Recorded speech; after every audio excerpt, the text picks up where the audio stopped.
ಮಕ್ಕಳ, ನಾವಿವತ್ತಿನ ದಿನ ವಸ್ತುವಿನ ಸಾಂದ್ರತೆಯನ್ನು ತಿಳಿಯುವಂಥ ಪ್ರಯೋಗವನ್ನು ಮಾಡ್ತಾ ಇದ್ದೀವಿ. ಇದಕ್ಕೆ ಬೇಕಾಗಿರುವಂಥ ವಸ್ತುಗಳು 3 ಪಾರದರ್ಶಕ ಗಾಜಿನ ಲೋಟಗಳು ಹಾಗೂ 3 ನಿಂಬೆಹಣ್ಣನ್ನು ತೆಗೆದುಕೊಂಡಿದ್ದೀವಿ. ಈ 3 ಗ್ಲಾಸ್ಗಳಲ್ಲೂ ನಿಂಬೆಹಣ್ಣಿನ ಸ್ಥಿತಿ ಒಂದರಲ್ಲಿ ಮೇಲ್ಗಡೆ ಇದೆ, ಒಂದರ ಮಧ್ಯಭಾಗದಲ್ಲಿದೆ, ಇನ್ನೊಂದು ಅದರಲ್ಲಿ ತಳಭಾಗದಲ್ಲಿದೆ. ಇದು ಯಾಕೆ ಈ ಥರ ಇದೆ, ಇದರ ಈ ಲೋಟದಲ್ಲಿರುವಂಥ ನೀರು ಯಾವ ರೀತಿಯ ನೀರು, ಇದರ ಸಾಂದ್ರತೆ ಎಷ್ಟು ಅನ್ನೋದನ್ನು ನಮ್ಮ ಮಕ್ಕಳಿಗೆ ತಿಳಿಸ್ಕೊಡ್ತಾರೆ. ಹೇಳಿ ಮಕ್ಕಳು ಒಬ್ಬೊಬ್ಬರೇ. ಉಪ್ಪು ನೀರಿನ ಸಾಂದ್ರತೆ ಹೆಚ್ಚಿದೆ, ಅದಕ್ಕೆ ನಿಂಬೆ ಹಣ್ಣು ಮೇಲಿದೆ.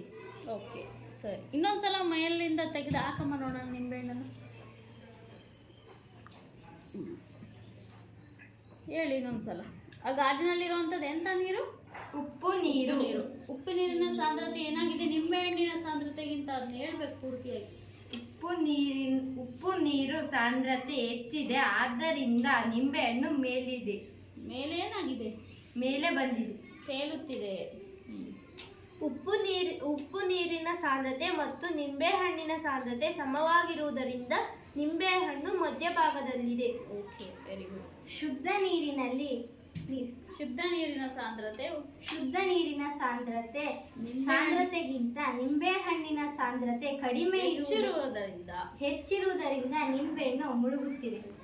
ಶುದ್ಧ ನೀರಿಗಿಂತ ನಿಂಬೆಹಣ್ಣಿನ ಸಾಂದ್ರತೆ ಜಾಸ್ತಿ ಆಗಿದೆ, ಹಾಗಾಗಿ ಏನ್ ಮಾಡ್ತಾ ಇದೆ, ಇಲ್ಲಿ ನೀರಿನ ಸಾಂದ್ರತೆ ಕಡಿಮೆ, ನಿಂಬೆಹಣ್ಣಿನ ಸಾಂದ್ರತೆ ಹೆಚ್ಚು ಅನ್ನೋದನ್ನ ನೋಡ್ಬೋದು. ಇಲ್ಲಿ ಯಾವ ನೀರಿನ ಸಾಂದ್ರತೆ ಹೆಚ್ಚಾಗಿದೆ, ನಿಂಬೆಹಣ್ಣಿನ ಸಾಂದ್ರತೆ ಕಡಿಮೆ ಆಗಿದೆ.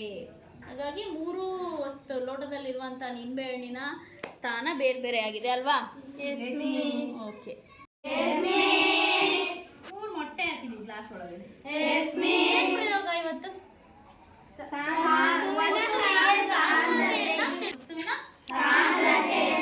ಲೋಟದಲ್ಲಿ ಮೊಟ್ಟೆಗಳು ಸರಿ ಬರ್ತಿದೆಯಾ ವಿಡಿಯೋ? Yes miss. ಈ ಲೋಟದಲ್ಲಿ ಮೊಟ್ಟೆಗಳು ಎಲ್ಲಿದ್ದಾವೆ, ಯಾವ ಭಾಗದಲ್ಲಿದ್ದಾವೆ? ಮೊಟ್ಟೆಗಳು ಈ 3 ಲೋಟದಲ್ಲೂ ಕೂಡ ಮೊಟ್ಟೆ ಏನಾಗಿದೆ?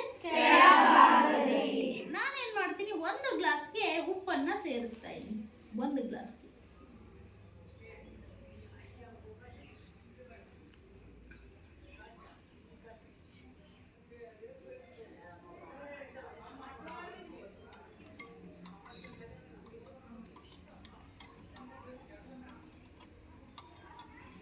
ಉಪ್ಪನ್ನು ಸೇರಿಸಿ ಅದು ಕರಗಬೇಕಲ್ಲ, ಸ್ವಲ್ಪ ಸ್ಪೂನ್ ಹಾಕಿ ಕರಗೋ ಥರ ಮಾಡ್ತಾ ಇದ್ದೀನಿ.